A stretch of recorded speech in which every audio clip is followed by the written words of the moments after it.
Hello viewers, welcome to my channel. आज हम बड़ी सोच का बड़ा जादू बुक का चैप्टर 8 का फर्स्ट पार्ट पढ़ने जा रहे हैं। तो चलिए स्टार्ट करते हैं। अपने विचारों को अपना दोस्त बनाएं। क्या आप सामने वालों के विचार पढ़ सकते हैं? किसी के विचार पढ़ना कोई मुश्किल काम नहीं है। आप इस काम को जितना कठिन समझते हैं, यह दरअसल उससे बहुत आसान है। शायद आपने इस बारे में ठीक से सोचा नहीं है, परंतु ये सच है कि आप हर दिन दूसरों के विचार पढ़ते हैं और आप अपने खुद के विचारों को भी पढ़ते हैं। हम ऐसा किस तरह करते हैं? ऐसा अपने आप होता है और हम रवैये के मूल्यांकन से ऐसा कर पाते हैं। अपने वो गाना सुना है, you don't need to know the language to say you are in love. प्यार का इजहार करने के लिए भाषा जानने की जरूरत नहीं होती। यह प्रसिद्ध गीत बी कॉस्बी ने कुछ साल पहले गाया था। इस साधारण से गाना में मनोवैज्ञानिक की पूरी पुस्तक का निचोड़ है। आपको प्यार का इजहार करने के लिए भाषा जानने की जरूरत नहीं होती। जिसने भी प्रेम किया है वो ये बात अच्छी तरह से जानता है, और आपको यह बताने के लिए भी भाषा जानने की जरूरत नहीं है मैं आपको पसंद करता हूँ या मैं आपसे नफरत करता हूँ, या मैं समझता हूँ कि आप महत्वपूर्ण हैं या महत्वहीन है, या मैं आपसे ईर्ष्या करता हूँ। आपको यह कहने के लिए शब्द का इस्तेमाल नहीं करना पड़ता। मैं अपने काम को पसंद करता हूँ, या मैं बोर हो चुका हूँ, या मैं भूखा हूँ। लोग इन वाक्यों को बिना आवाज किए बोल लेते हैं। हम क्या सोच रहे हैं ये हमारे हाव भाव से समझ में आ जाता है। हमारे हाव भाव हमारे मस्तिष्क के प्रतिबिंब है। वे बताते हैं कि हम क्या सोच रहे हैं। आप ऑफिस की कुर्सी पर बैठे किसी व्यक्ति के विचार पढ़ सकते हैं।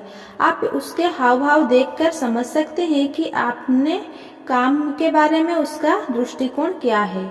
आप सेल्समैन, विद्यार्थियों, पतियों और पत्नियों के विचार समझ सकते हैं। आप ना सिर्फ ऐसा कर सकते हैं बल्कि आप अक्सर ऐसा करते हैं। फिल्मों और टीवी सीरियलों के लोकप्रिय अभिनेता दरअसल अभिनय नहीं करते। वे अपनी भूमिकाओं को नहीं निभाते। इसके बजाय वो अपने अस्तित्व को भूल जाते हैं और सचमुच यह कल्पना करने लगते हैं कि वे अभिनय किए जाने वाले पात्र के शरीर में घुस गए हैं। उन्हें यह करना ही पड़ता है, इसके बिना वे नकली लगेंगे। उनके अभिनय में जान नहीं आ पाएगी और उनकी लोकप्रियता कम हो जाएगी। हमारी दृष्टिकोण न सिर्फ दिख जाते हैं बल्कि वे सुनाई भी दे जाते हैं। कोई सेक्रेटरी जब फोन पर बात करती है और कहती है, गुड मॉर्निंग मिस्टर सुमिकर्स ऑफिस, तो इन 5 शब्दों में वो सेक्रेटरी यह जान देती है, मैं आपको पसंद करती हूँ। मुझे खुशी है कि आपने फोन किया। मुझे लगता है कि आप महत्वपूर्ण हैं। मैं अपने काम को पसंद करती हूँ। परंतु दूसरी सेक्रेटरी इन्हीं शब्दों के माध्यम से यह बोलती हुई लग सकती है, आप मुझे परेशान कर रहे हैं। कितना अच्छा होता अगर आपका फोन नहीं आया होता। मैं अपने काम से बोर हो गया हूँ और मैं ऐसे लोगों को पसंद नहीं करती जो मुझे परेशान करें। हाव भाव से, आवाज की टोन से और आवाज के उतार चढ़ाव से हम किसी के भी रवैये को समझ जाते हैं। इसका कारण क्या है? मनुष्य के इतिहास में बोलने वाली भाषा का जन्म तो हाल ही में हुआ है। अगर हम कालचक्र के हिसाब से देखें तो पूरे इतिहास की घड़ी के मान से मनुष्य ने इसी सुबह बोलना शुरू किया है। भाषा के जन्म से पहले करोड़ों सालों से इंसान सिर्फ आवाज और इशारों और हाव भाव से अपनी बात कहता आया है। करोड़ों सालों तक इंसान दूसरे इंसानों के साथ संप्रेषण के लिए शब्दों का इस्तेमाल नहीं करता था, बल्कि अपने शरीर, अपने चेहरे के हाव भाव और अपनी आवाज का इस्तेमाल करता था। और हम आज भी अपने दृष्टिकोण और अपनी भावनाओं अभिव्यक्त करने के लिए इसका इस्तेमाल करते हैं। बच्चों के साथ व्यवहार करते समय हमारे पास सीधे शारीरिक स्पर्श के अलावा सिर्फ आवाज, हाव भाव और शरीर की गतिविधियां की ही तो संप्रेषण का माध्यम है। और बच्चों में ऐसी छठी इंद्रियां होती है कि वे असली और नकली का फर्क तत्काल समझ लेते हैं। प्रोफेसर अर्विन एच सेल, जो लीडरशिप में अमेरिका के प्रख्यात विशेषज्ञ हैं, कहते हैं, सच कहा जाए तो उपलब्धि के लिए सुविधाओं और योग्यता के अलावा किसी और चीज की भी जरूरत होती है। मेरा यह मानना है कि इस उत्प्रेरक को सिर्फ एक शब्द में बयान किया जा सकता है, रवैया। जब आपका रवैया सही होगा तभी आप अपनी योग्यताओं का अधिकतम उपयोग कर पाएंगे और आपको उससे अच्छे परिणाम अपने आप मिलेंगे। रवैये से फर्क पड़ता है। सही रवैये वाला सेल्समैन अपने लक्ष्य को प्राप्त ही नहीं करता बल्कि उससे आगे निकल जाता है। सही रवैये वाला विद्यार्थी परीक्षा में फर्स्ट डिवीजन लाता है। सही रवैये वाले दंपति सुखी वैवाहिक जीवन बिताते हैं। सही रवैये से आप लोगों के साथ प्रभावी व्यवहार करते हैं, आप लीडर बन जाते हैं। सही रवैये से आप हर तरह की परिस्थिति में जीत जाते हैं। इन 3 रवैया को विकसित करें, इन्हें अपने हर काम में अपना साथी बनाएं। पहला, मुझ में उत्साह है क्या रवैया विकसित करें। दूसरा, आप महत्वपूर्ण है का रवैया विकसित करना। तीसरा, सेवा भाव का रवैया विकसित करना। अब हम देखते हैं कि ऐसा किस तरह किया जा सकता है। सालों पहले जब मैं कॉलेज में था, मैंने अमेरिका इतिहास की कक्षा में अपना नाम लिखाया।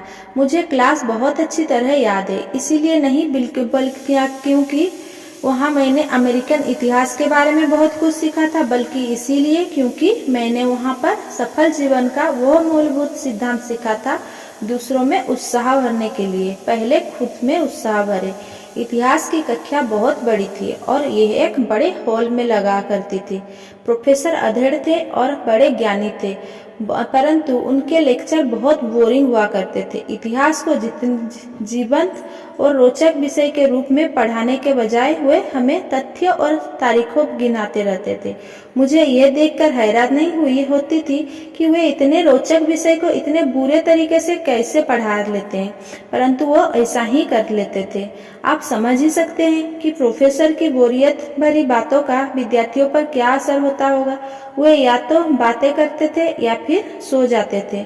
जब माहौल बहुत बिगड़ गया तो प्रोफेसर ने 2 पहरेदार को तैनात कर दिया ताकि विद्यार्थियों को बातें करने और सोने से रोका जा सके। कभी कभार प्रोफेसर बीच में रुककर अपनी उंगली उठाकर छात्रों से कहते थे, मैं तुम सबको चेतावनी देता हूँ, मेरी बात ध्यान से सुनो।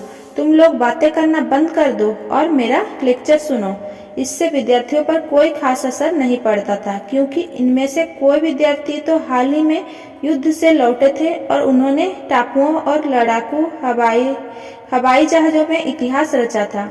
जब मैं वहां बैठकर ये सोच रहा था कि जिस विषय को इतना बढ़िया तरीके से पढ़ाया जा सकता था, उसे ये प्रोफेसर इतने बुरे तरीके से क्यों पढ़ा रहे हैं, तो मेरे दिमाग में यह सवाल भी आया, विद्यार्थी प्रोफेसर की बातों में रुचि क्यों नहीं ले रहे थे।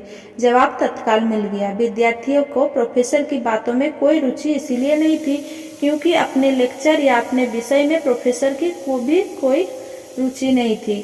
वो इतिहास पढ़ाते पढ़ाते बोर हो चुके थे और यह साफ नजर आता था। दूसरों को उत्साहित करने के लिए आपको पहले खुद उत्साहित होना पड़ेगा।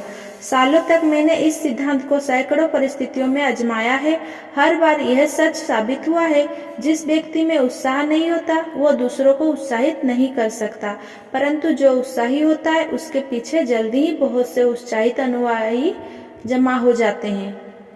उत्साही सेल्समैन को इस बारे में फिक्र नहीं होनी चाहिए कि उसके ग्राहकों में उत्साह की कमी हो सकती है। उत्साही टीचर को उत्साहहीन विद्यार्थियों के बारे में फिक्र नहीं करनी पड़ेगी। उत्साहित धर्मोपदेश उत्साही भीड़ को देखकर कभी दुखी नहीं होगा। उत्साह से चीजें 1100% बेहतर हो सकती है। 2 साल पहले एक कंपनी के कर्मचारियों ने रेड क्रॉस में $94.35 का दान किया।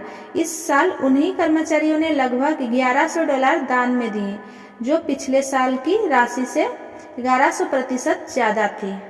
Thanks for watching. Please like, share, comment and subscribe. Thank you.